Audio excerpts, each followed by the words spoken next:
Caroline Forest nous rejoint, journaliste, essayiste, réalisatrice et directrice de la rédaction de Franc-Tireur. Bonsoir Caroline. Bonsoir David, bonsoir. Nous sommes le 8 mars, c'est la journée internationale du droit des femmes. C'est la une aussi de Franc-Tireur, féminicide, l'ennemi intime, on en parle de plus en plus, mais comment lutter contre? Il se trouve qu'il y a une série de féminicides ces derniers jours en France, et il y a un débat qui divise, un débat passionné, qui divise la famille, entre guillemets, enfin, la sphère féministe. Que faut-il incriminer comme contexte dans ces séries de féminicides? Et voilà que l'une des grandes voix du féminisme, puisqu'elle est porte-parole d'Oser le féminisme, Violaine de Philippi, dit « c'est notre culture judéo-chrétienne qui engendre les féminicides ». Alors, certains l'approuvent, tollé de protestation également, en particulier de notre consoeur Eugénie Bastier dans le Figaro hier matin, qui dit c'est au contraire cette civilisation judéo-chrétienne qui a accouché d'une telle vénération, on va découvrir son mot, de la figure féminine et maternelle. Notre culture judéo-chrétienne a inventé le féminisme. Alors on est impatient de vous entendre là-dessus. Vous vouliez d'abord dire un mot sur ces féminicides? Oui, le fond du problème, le cœur du sujet, d'abord sur le mot féminicide, qui n'est pas dérivé de génocide, mais qui est dérivé et qui essaie d'insister sur le fait que ce sont des homicides qui visent particulièrement les femmes, même si homicide parle aussi des femmes, puisque c'est pas homme la racine, mais c'est homo du latin homo qui désigne l'être humain. Mais des féministes ont insister sur ce terme pour bien souligner, ça nous permet d'ailleurs de faire des émissions de télévision, pour les médias c'est très pratique, qui soulignent un peu plus la nature sexiste de ces crimes. Alors à l'intérieur du terme féminicide, on a les féminicides intimes qui concernent la violence conjugale et qui concernent l'essentiel. En réalité, le gros des féminicides se passe au domicile, entre conjoints, et l'immense majorité des tueurs, c'est le mari et pas la femme, sauf si elle se défend. Et dans pas mal de cas, on a des indicateurs qui sont intéressants pour savoir comment lutter contre et qui nous montrent qu'on a encore du chemin à faire.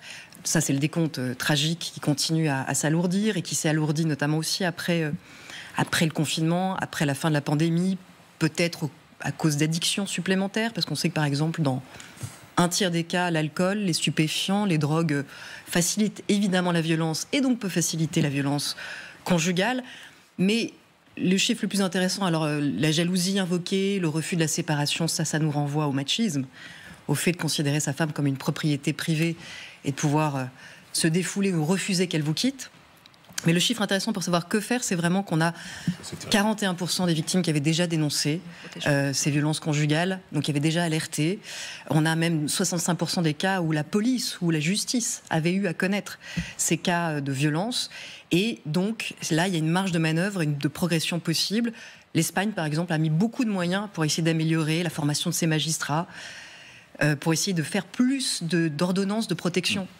Nous, en France, on a encore trop peu de magistrats, trop peu d'ordonnances de protection pour arrêter ces crimes à temps, pour sensibiliser aussi la police au fait que c'est pas un emmerdement, entre guillemets, intime de plus qui gêne leurs affaires, mais que c'est vraiment peut-être un cas, une alerte qui va permettre de prévenir un crime. Notre culture judéo-chrétienne explique-t-elle cette forme extrême et violente du machisme que sont les féminicides, comme on l'a entendu du côté de Oser le féminisme? Non, c'est évidemment un raccourci absurde, aussi absurde que la réponse d'ailleurs d'Eugénie Bastier, qui elle n'est pas féministe, mais qui lui répond que la culture judéo-chrétienne a inventé le féminisme. Alors non, la culture judéo-chrétienne n'a pas inventé le féminisme, elle n'est pas non plus responsable des féminicides. Tout simplement parce qu'il faut arrêter de chausser des lunettes culturalistes ou identitaires pour analyser ce genre de phénomènes qui ont un caractère universel. La violence universelle. Mais oui, la violence. C'est-à-dire, il suffit de réfléchir 5 minutes aux exemples dont on est en train de parler. Le fait que des hommes pensent posséder leurs femmes au point de les confondre avec un objet, une propriété privée, et dans un accès de violence, de pouvoir aller jusqu'à les tuer et les prendre pour des punching balls, ça n'est quelque chose qu'on observe partout dans le monde, David. On l'observe dans toutes les cultures, dans toutes les religions, dans tous les milieux sociaux. Alors ça peut prendre la forme de crimes d'honneur dans certaines parties du monde, d'attaques à l'acide en Inde. Ne parlons évidemment pas de ce qui est en train de se passer avec nos sœurs en Afghanistan, en Iran. où il y a des attaques toxiques là dans toutes les écoles de filles qui se multiplient. Je veux dire que ces attaques violentes contre les femmes, à l'intérieur du domicile conjugal ou dans la rue, on en observe dans toutes les cultures. Et même si on ne parlait que de l'Europe et que de la France, dans toutes les familles, juives, chrétiennes ou musulmanes, on peut assister à des cas de maris qui tapent leurs femmes au point de les tuer. Pourquoi alors incriminer la culture judéo-chrétienne d'après vous? C'est une erreur d'analyse? C'est Chacun, vous savez, une arrière-pensée politique? Même quand on est une femme et quand on est féministe, on n'est pas qu'une femme féministe. On a aussi chacune nos tropismes, nos obsessions, nos habitudes. Dans le cas d'Oser le féminisme, on parle d'une association comme les associations féministes les plus médiatisées en ce moment, qui sont des associations de militantes politiques avant tout, c'est-à-dire des militantes qui sont venues au féminisme. On n'est plus à l'époque des années 70 où ça vous coûte très cher socialement de vous dire féministe. On est dans une époque où le féminisme est plus porteur, il est plus rétributeur aussi. Alors il attire des vocations un peu différentes. Je ne dis pas qu'il n'y avait jamais eu de militantes politiques intéressées du temps des années 70, 80, 90, il y en avait aussi. Mais disons qu'elles étaient emportées vite par la culture féministe comme étant leur vraie grille de lecture et d'analyse. Quand on regarde les propos de Violaine de Philippis dans leur contexte, on sent qu'elle fait une contorsion, un double salto arrière-avant pour essayer, dans sa vision intersectionnelle du féminisme, de surtout pas faire monter le racisme et l'extrême droite. Et donc, du coup, pour essayer de dire c'est pas des immigrés qui tapent leurs femmes, c'est tout le monde, elle finit par dire en fait c'est que, en gros, les juifs et les blancs. C'est que judéo-chrétien, ça vient de chez nous. Ça, c'est quelqu'un qui ne s'autorise pas à penser vraiment quelle est l'origine du mal et qui a trop de critères politiques qui parasitent cette analyse. La réalité, encore une fois, c'est que ce mal est absolument universel et que si on peut dire quelque chose et c'est là où je répondrai aussi à Eugénie Bastier, qui, elle, n'est pas dans un féminisme partisan, qui est dans autre chose. Elle est plus dans une défense de l'identité chrétienne. Donc, à l'inverse, elle va dire « Bah non, mais le christianisme, c'est formidable, ça a inventé le féminisme. La Vierge Marie, c'est merveilleux, c'est grâce à ça qu'on est tous devenus féministes. » C'est aussi une vaste blague. On n'est pas devenus féministes grâce à la Vierge Marie. Et aux deux, je leur répondrai « Parlez avec des féministes iraniennes. Ça va vous remettre les choses en place. » Même qu'il y a des féministes en Iran qui sont tout aussi féministes et tout aussi... vraiment pointues et sans doute beaucoup plus courageuses que nous, c'est bien qu'il y a autant de violences masculines et toxiques en Iran qu'il y a de féminisme possible en Iran ou en Afghanistan. Donc c'est bien que ça n'est pas une question de culture ou de religion. Ce qu'on peut dire des religions, David, là où il y a quelque chose qu'on peut préciser, mais c'est comme un deuxième temps dans l'analyse, c'est pas l'analyse première. C'est que le patriarcat a précédé, par exemple, l'apparition du monothéisme, qu'il soit juif, chrétien ou musulman. Le traditionnalisme, la répartition des rôles, ça nous mènerait loin. On a longtemps pensé que c'était la figure du chasseur-cueilleur, en fait. Les femmes aussi chassaient, cueillaient des baies. Mais quand tout le monde s'est sédentarisé, quand l'agriculture est arrivée, la répartition des rôles a pesé sur les couples, sur les familles, sur les corps, et a vraiment forgé cette vision très différenciée de l'homme et de la femme.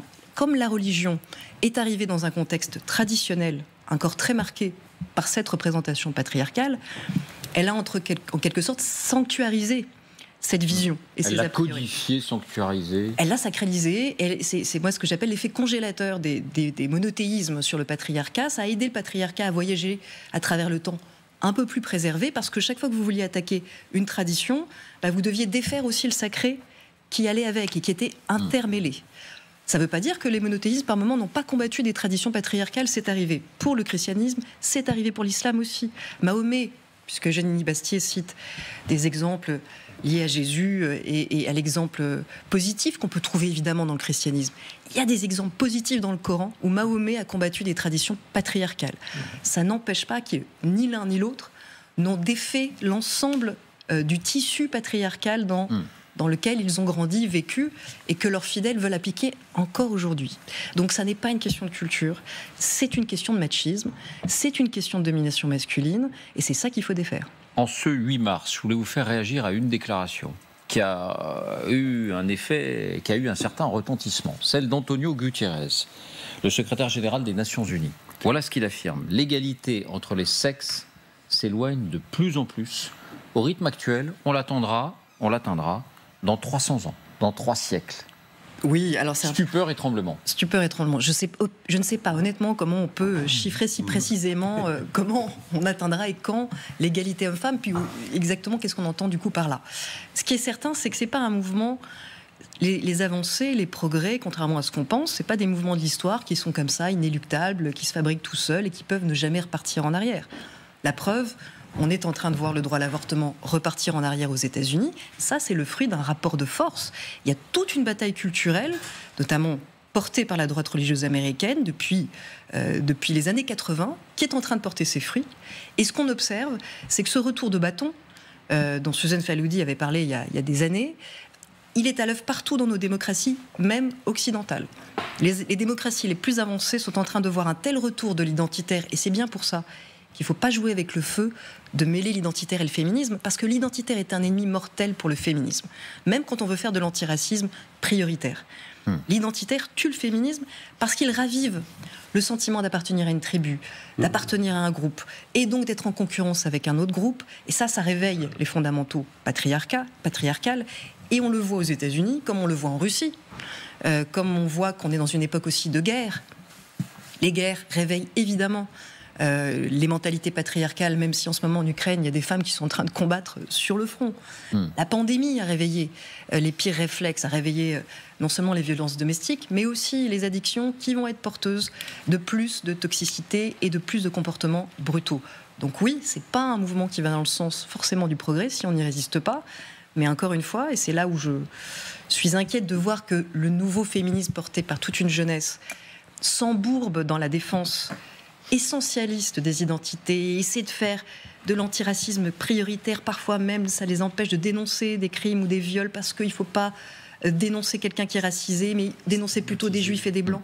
Tout ça, c'est encore une fois quelque chose qui va servir le maintien du patriarcat, voire son retour de bâton, soit sa pire des formes. Donc il faut retrouver les fondamentaux. Il ne nous reste pas beaucoup de temps, mais il y a eu une interview aussi qui, à quelques jours de ce 8 mars, a fait beaucoup parler. C'est celle d'un primatologue, un spécialiste des primates. Il observe les bonobos et il observe les chimpanzés. Oui. Frans de Waal, il est néerlandais et bon, il est réputé dans son secteur.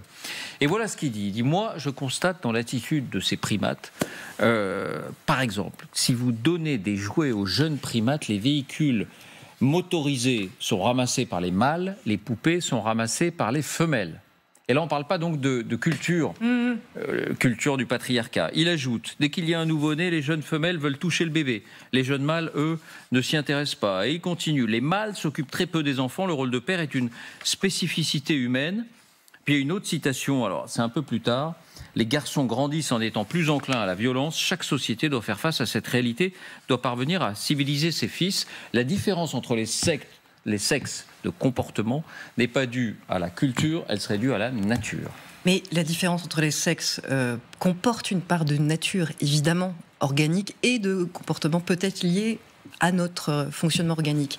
Mais la grande différence entre les êtres humains et les primates, c'est que justement notre part de culture est beaucoup plus forte normalement. Et donc c'est très intéressant d'avoir le point de vue d'un primatologue, mais j'espère quand même qu'on ne va pas en revenir à une analyse un peu primaire du coup de ces questions-là. Parce que sinon j'invite des anthropologues et des primatologues à venir mettre des caméras GoPro dans des cours de récréation où il y a des petites filles et des petits garçons.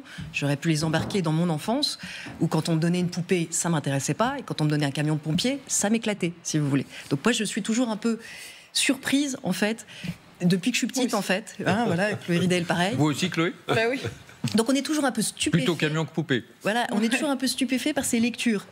Un peu primatologue, justement, de comportements humains qui, malheureusement, ou heureusement plutôt, devraient nous rappeler qu'on est beaucoup plus que simplement des singes. On est l'imagination, on a vraiment beaucoup d'atouts pour nous, encore faut-il s'en rappeler. Question, réflexion, Vincent. Oui, alors très brièvement, n'oublions pas qu'au type bas de plafond, on dit qu'il se comporte comme un primate. Donc notre part d'humanité doit nous permettre de transcender quand même ces données naturelles. Deuxième remarque, il y a un papier à la une du Canard enchaîné ce mercredi intitulé « Osons le ridicule » et j'insiste sur le fait que l'auteur de ce papier est une autrice, c'est une femme. Au fond, Violaine de Philippis, que je ne connais pas et qui est sans doute quelqu'un de parfaitement estimable par ailleurs, incarne un archétype très connu, c'est-à-dire quelqu'un qui par ses outrances et ses raccourcis finit par desservir la cause qu'elle prétend défendre. Un tout petit mot sur l'Iran, il y a 2 jours, une vidéo a montré 2 mollahs qui du haut de leur leur ignorance, ont décrété que, décidément, les jeunes filles pouvaient être mariées à 9 ans. Et que l'État n'avait rien d'autre qu'à entériner ce fait. Shirin Ebadi, prix Nobel de la paix iranienne, avocate, m'avait confié il y a des années, quand elle avait eu le prix Nobel 2004, que son véritable ennemi, ça n'était pas le Coran, mais c'était précisément la tradition patriarcale et sa persistance dans la société iranienne. Chloé ? Non, moi je pense que ce que voulait dire Oser le féminisme, c'était de pointer du doigt le fait que monte dans notre pays un féminisme identitaire, et notamment à l'extrême droite. C'est le féminisme que défend Zemmour. Et c'est un féminisme qui va pointer du doigt le fait que seraient responsables aujourd'hui des violences faites aux femmes dans notre pays les immigrés. D'accord, et notamment les musulmans. Et donc, le fait de dire de façon maladroite, j'en conviens, parce que évidemment que le machisme, c'est quelque chose d'universel, et ça n'est pas propre à une culture, mais le fait de dire que le machisme, c'est nous, en fait, c'est aussi le produit de notre culture, soi-disant judéo-chrétienne, de nous alerter qu'il ne faut pas remettre la faute sur des étrangers ou je ne sais qui d'autre, et que le machisme et le patriarcat est le produit de notre société. Pour lutter contre une contre-vérité, s'il faut dire une autre contre-vérité... C'est surtout que cette autre contre-vérité a exactement l'effet inverse de l'effet voulu, parce que ça a évidemment régalé l'extrême droite de dire une bêtise pareille.